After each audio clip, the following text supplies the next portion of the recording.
Hello बच्चों। आज जो है हम आपको एक बहुत ही इंपॉर्टेंट टॉपिक शुरू कर रहे हैं और ये करीब 2 लेक्चर में खत्म होगा। तो कुछ इस लेक्चर में पढ़ा दे रहे हैं और कुछ अगले लेक्चर में ऐड करके इसको पढ़ा देंगे। तो हमारा टॉपिक जो बेटा है वो क्या है? Mole concept. क्या है? Mole concept.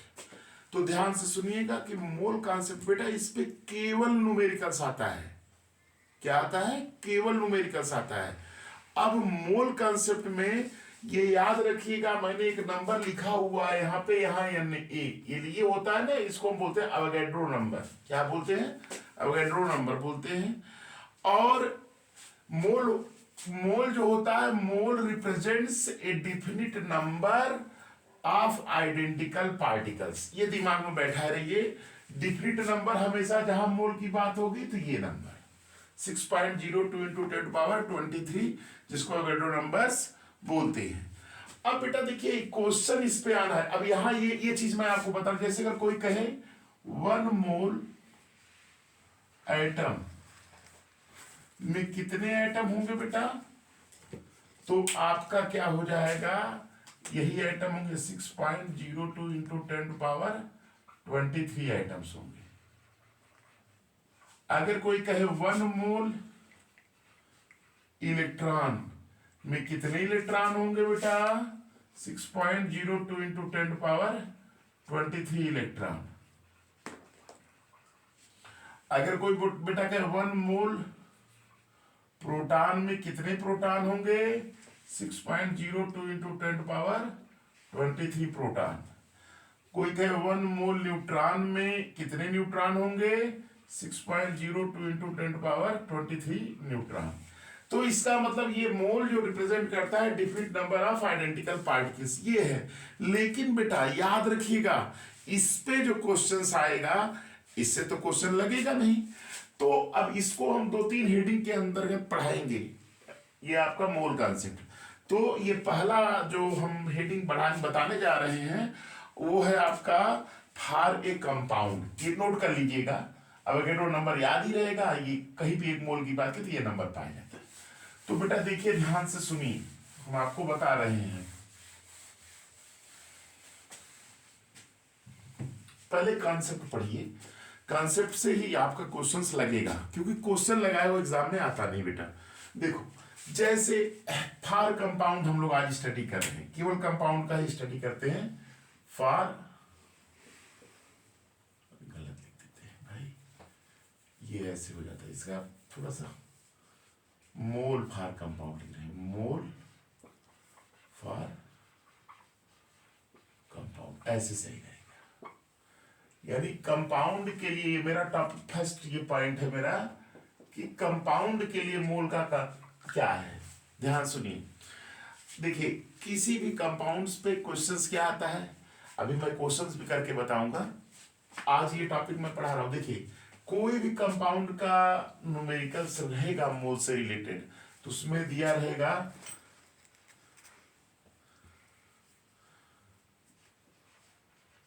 Mass of compound, mass of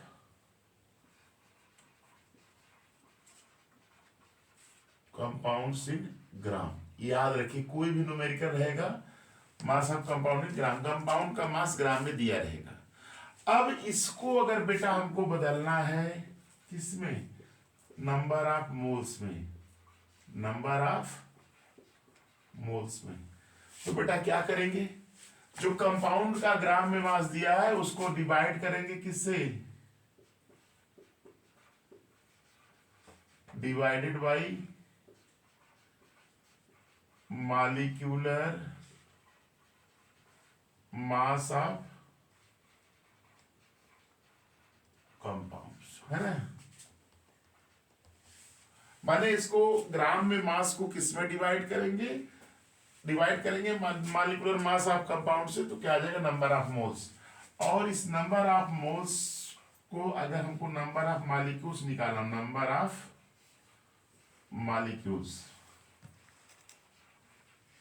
तो इसमें वही अवोगाड्रो नंबर से मल्टीपल कर देंगे, 6.02 इंटू 10⁻23, तो आपका नंबर ऑफ मॉलिक्यूल्स आ जाएगा। देखिए न्यूमेरिकल का कंसेप्ट बन गया कि ग्राम में मास रहेगा, उसको हम डिवाइड करेंगे मॉलिक्यूलर मास ऑफ कंपाउंड से, तो आपका नंबर ऑफ मोल्स आएगा। नंबर ऑफ मोल्स में अगर नंबर से मल्टीपल कर देंगे तो क्या आ जाएगा, नंबर ऑफ मॉलिक्यूल्स। तो आपका ये 3 फार्मूले भी बना रहे हैं। देखिए पहला फार्मूला क्या बन गया, देखिए कंपाउंड के लिए पहला फार्मूला क्या हो गया, number of moles is equal to, number of moles is equal to क्या होगा, mass of compound in gram, mass of compound in gram upon molecular mass of compound.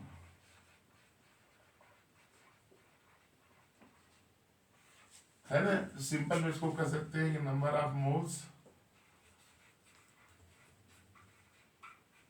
Wait upon molecular mass, ये formula हो गया। ये देखिए ना, इससे molecular compound ग्राम में डिवाइड करेंगे तो ये आपका नंबर ऑफ मोल्स आ जाएगा, वही नंबर ऑफ मोल्स का फार्मूला हो गया। दूसरा फार्मूला बेटा देखिए सामने आपके है, number of molecules, number of molecules is equal to क्या होता है, number of moles into 6.02 into 10⁻23। ये 2 फार्मूले हो गए। नंबर ऑफ मॉलिक्यूल्स क्या होगा, number of moles into Avogadro number, है ना। और तीसरा कंसेप्ट ये कंपाउंड का जो है, तीसरा कंसेप्ट ये है कि मास ऑफ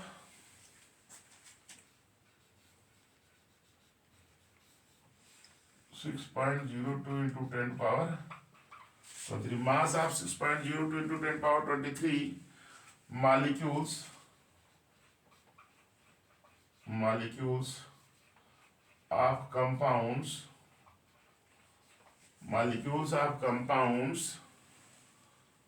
in gram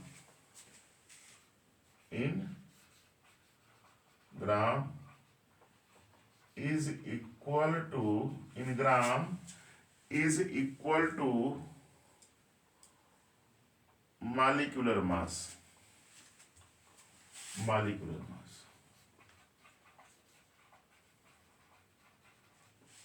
याद रखिएगा। ये 3 जो फार्मूले आपको मिले, मैंने क्या बोला कि कंपाउंड से रिलेटेड कोई भी क्वेश्चन रहेगा उसमें उस कंपाउंड का ग्राम में मास दिया रहेगा, उसको आप डिवाइड करिएगा मॉलिक्यूलर मास ऑफ कंपाउंड से तो नंबर ऑफ मोल्स आ जाएगा, और उस नंबर ऑफ मोल्स में अवोगाड्रो नंबर से मल्टीपल कर देंगे तो क्या आ जाएगा आपका, नंबर ऑफ मॉलिक्यूल्स। तो ये मैंने 3 फार्मूले लिख दिए कि number of moles weight upon molecular mass, number of molecules, number of moles into Avogadro number, और इसके बाद mass of 6.02 into 10⁻23 molecules of compound in gram is equal to molecular mass of compound. Clear. तो ये आपके concept हैं, अब इसी से पे क्वेश्चंस लगाने जा रहे हैं, देखिए ध्यान से, समझ में आएगा। तो चलिए शुरू करते हैं। पहला क्वेश्चन नोट करिएगा इसको, पहला क्वेश्चन है,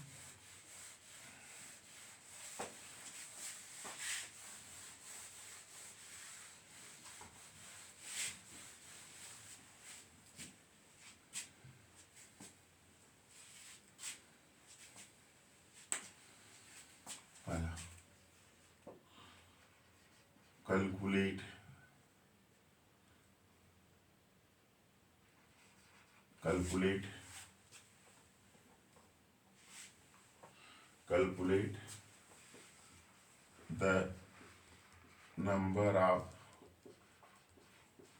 moles, calculate the number of moles in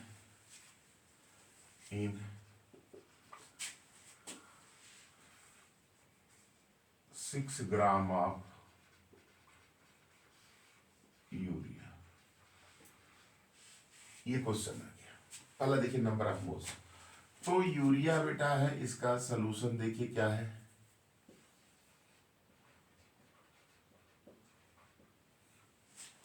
solution इसका क्या होगा, ये मास ऑफ सल्यूट भैया सॉरी मास ऑफ कंपाउंड, ये कितना दिया है 6 ग्राम दिया है, और नंबर ऑफ मोल्स निकालना है।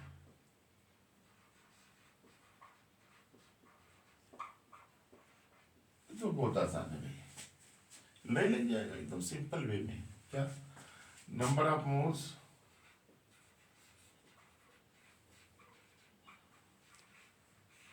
वेट अपॉन मॉलिक्यूलर मास। पहले यूरिया का मॉलिक्यूलर मास निकालिए, यूरिया होता है NH2 CO NH2, 14 28 32 32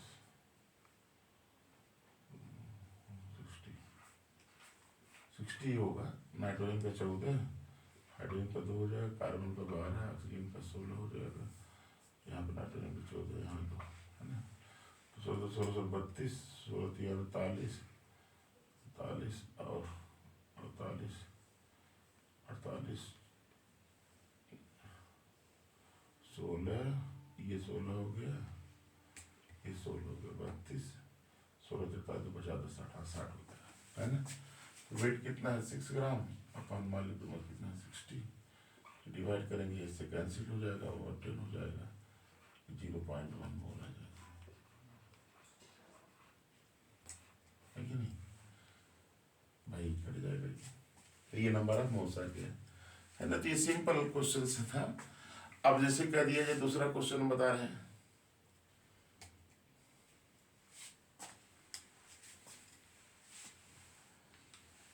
चलिए क्वेश्चन एक हो गया। दूसरा क्वेश्चन, इसमें केवल कंपाउंड का ही पढ़ाएंगे, और फिर अगले लेक्चर में जो बचेंगे उसको करा देंगे, तो मोल खत्म हो जाएगा।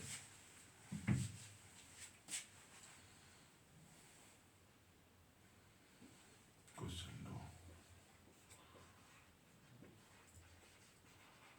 फाइंड आउट, कैलकुलेट लिखिए सीधे सही, calculate the number of moles and molecules, number of moles and molecules in 1.7 gram of ammonia. ये क्वेश्चन तो बस सीधे आंसर लग जाएगा, ये सॉल्यूशन देख लीजिए इसका। तो बेटा कंसेप्ट बता दिए हैं। कंसेप्ट ये क्या है, नंबर ऑफ मोल्स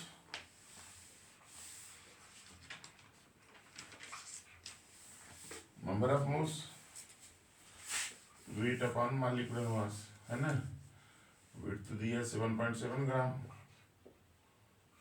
और मॉलिक्यूलर मास का कितना है, अमोनिया का 14 और 17 है ना। यहाँ पे ये क्या 1/0 कर दी, 1/17 170 हो जाएगा, 10 उठाएगा 0 आ जाएगा, 1/10 0.1 है ना, ये आ जाएगा भाई। देखिए सिंपल है क्वेश्चन, कुछ नहीं, एकदम आसान है। तो ये आपका आ जाएगा भाई, कट जाएगा नहीं, 0 आ जाएगा। अब ये number of molecules is equal to number of moles into, Avogadro number क्या होता है बेटा, वही होता है ना 6.02 इंटू 10⁻23। नंबर ऑफ मोल्स कितना है इसका 0.1 इंटू 6.02 इंटू 10⁻23 हो जाएगा ना। इसको सॉल्व कर दीजिएगा, इसको यहाँ पे करिएगा, 1/10 कर दीजिए इसको, तो अब ये हो जाएगा 6.02 इंटू 10⁻22। दोनों आंसर आ जाएगा 0.1 और 6.02 इंटू 10⁻22, 6.02 इंटू 10⁻22, और इसमें 0.1 बोला जाएगा। तो ये आपका दूसरा सवाल हो गया। तीसरा देखिए जो अब आपको बताने जा रहे हैं,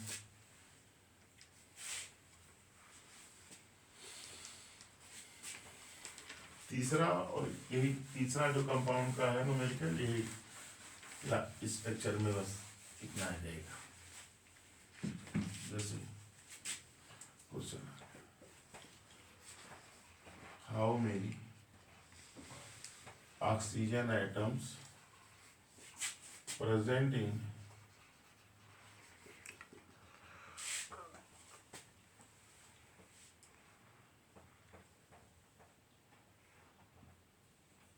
oxygen atom present in 49 gram of H2SO। 49 gram H2SO4 दिया हुआ है, उसमें कितने ऑक्सीजन आइटम प्रेजेंट होंगे। तो सॉल्यूशन देख लीजिए। 1 H2SO4 जो होता है ना, 1 मॉलिक्यूल में कितने होते हैं, 4। तो इतने मॉलिक्यूल, पहले के नंबर ऑफ मॉलिक्यूल्स क्या होगा, number of molecules weight upon molecular mass into Avogadro number 6.02 into 10^23। यही होता है ना। तो इसका वेट कितना है, 49, और इसका H2SO4 32 64 98 इंटू 6.02 into 10^23। इससे करिए 1 गुना, है ना, ये आपका क्या हो जाएगा,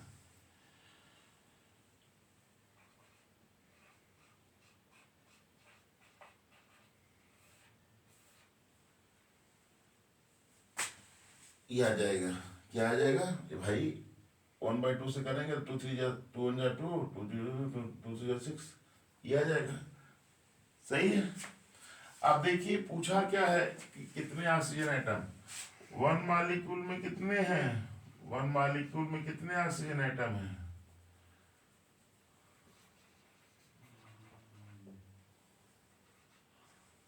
ऑक्सीजन कितना है, ऑक्सीजन एटम भैया 4। एक मॉलिक्यूल में 4 ही है ना, कितने मॉलिक्यूल में कितने होंगे, 4 इंटू 3.01 to 10^20।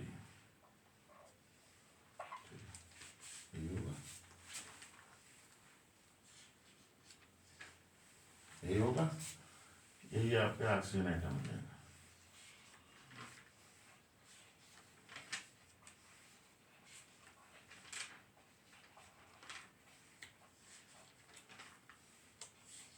भाई यही क्वेश्चन था ना, how many oxygen atoms are present 49 gram of sulphuric acid.